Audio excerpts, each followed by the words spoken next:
valor que a sua empresa dá para o ESG? Vamos saber um pouco mais sobre isso?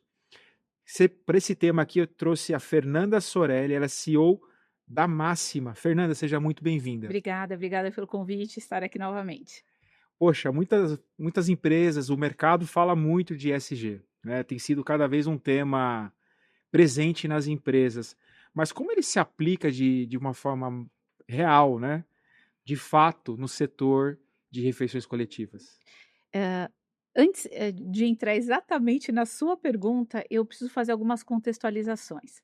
O nosso segmento, o nosso setor, ele, transaciona, ele movimenta cerca de 21 bilhões de reais por ano. Caramba. Nós alimentamos diariamente 37 milhões de pessoas todos os dias. Dentro do processo produtivo, e aí tem todo o processo de produção e distribuição, existe um desperdício, em média, de 15% dentro desse processo. Existe um desperdício, isso é fato. E nós empregamos muitas pessoas.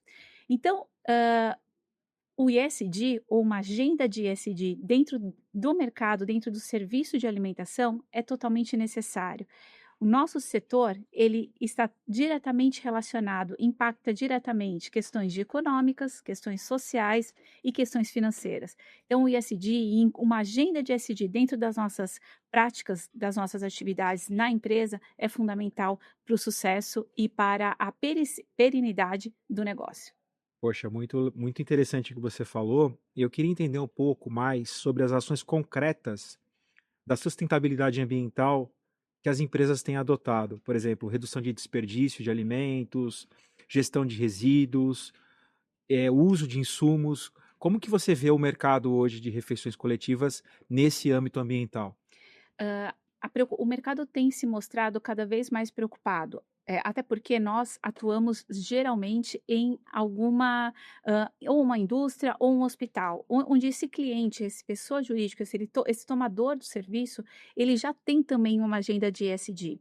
Então, ações de controle de desperdício são altamente, aplicadas e necessárias. E o mais importante é que uma ação de desperdício, por exemplo, dentro de um restaurante, eu envolvo também o consumidor, então o consumidor também faz parte desse programa. Controle de resíduos ou gestão de resíduos, a maioria dos clientes também já tem isso, então as empresas hoje, nós e como outros, parceiros, eles adequam-se a esses programas que os clientes geralmente têm. Então, os resíduos são enviados para um determinado local e lá dado a tratativa correta. Além disso, existem algumas outras práticas. No caso da empresa que hoje eu administro, nós temos alguns selos, e um desses selos que a gente está implementando nas operações, que está totalmente aderido a uma agenda de ESG, é o Green Kitchen, por exemplo, que contempla processos e procedimentos que visam a diminuição do desperdício, o controle e gestão correta dos resíduos, entre outros, ações que a agenda de ESG contém. Queria até aprofundar um pouquinho o que você falou, que é a grande pergunta, né? Se eu aplicar o ESG na minha empresa, eu vou conseguir me diferenciar das outras empresas do mercado, reduzir esse risco, né, de ser tratado só como um commodity, né? Você falou muito bem. Tendo o selo hoje, as empresas conseguem se diferenciar no mercado e ter uma percepção de valor maior com o cliente? Sim, e começo respondendo sim, porque quando você inclui uma agenda ESG na sua prática, na sua cultura da sua companhia, pressupõe-se que você está adequando os seus processos de forma mais transparente, técnicas de compliance, há uma preocupação de fato com o meio ambiente e uma preocupação também social. Uma preocupação social muito importante dentro do nosso negócio e que é facilmente observada. E pode ser observada, e cada vez mais os outros players também buscam isso. A nossa operação ela é nacional, então a gente tem, onde tem um restaurante, em qualquer lugar do país, a gente pode atuar. E nessa região existem fornecedores locais que atendem também exclusivamente aquela comunidade. Por que não utilizar desses fornecedores para buscar a distribuição e a compra de produtos mais próximos também? Então você também está buscando e evoluindo a comunidade local por uma evolução, o que contempla uma agenda de ESG.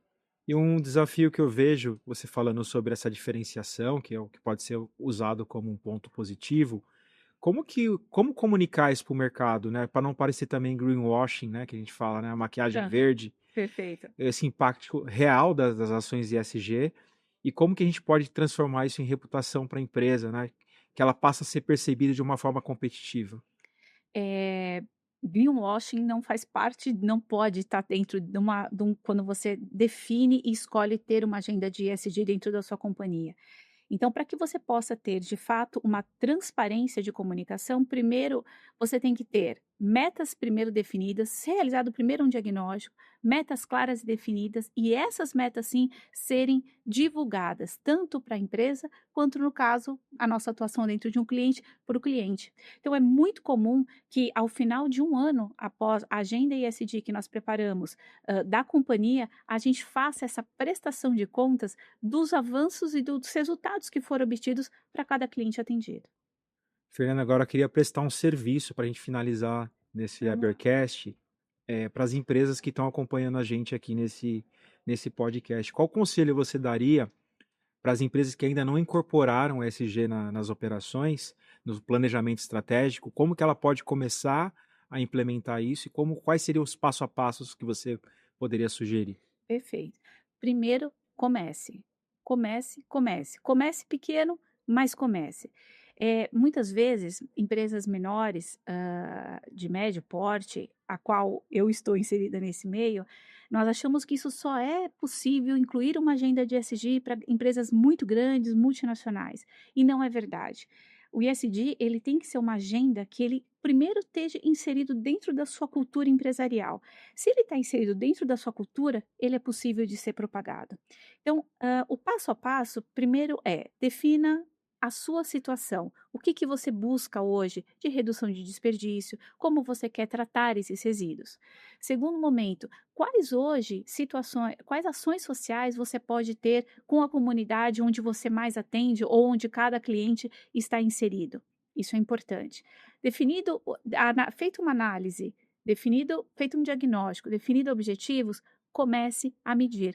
Defina alguns processos. Esses processos, ao final do ano, você já vai ter o primeiro resultado, o primeiro relatório. E a cada ano você vai evoluindo. Mas o mais importante de tudo, e a minha recomendação é: não trate a agenda ESG como um programa, como um projeto. A agenda ESG, ela é cultura da sua companhia. Fernanda, muitíssimo obrigado pela sua presença aqui no Imagina, Habercast. foi um prazer. Muito obrigada. Até a próxima. Agradeço a você que acompanhou esse Habercast aqui comigo. E se você gostou do tema, compartilha com mais gente para ter acesso a essa informação. Comenta também aqui o que você tem de dúvida sobre o tema ESG. A gente vai direcionar essas perguntas aí para Fernanda. E se você gostou de acompanhar esse podcast específico, confere lá na nossa playlist. A gente está com um canal do Habercast com vários temas diferentes, várias informações muito legais para você poder implementar aí na tua empresa, no teu negócio, enfim, para contribuir mais para esse ecossistema do segmento de refeições coletivas. Então a gente se vê, confere lá, a gente se vê no próximo episódio.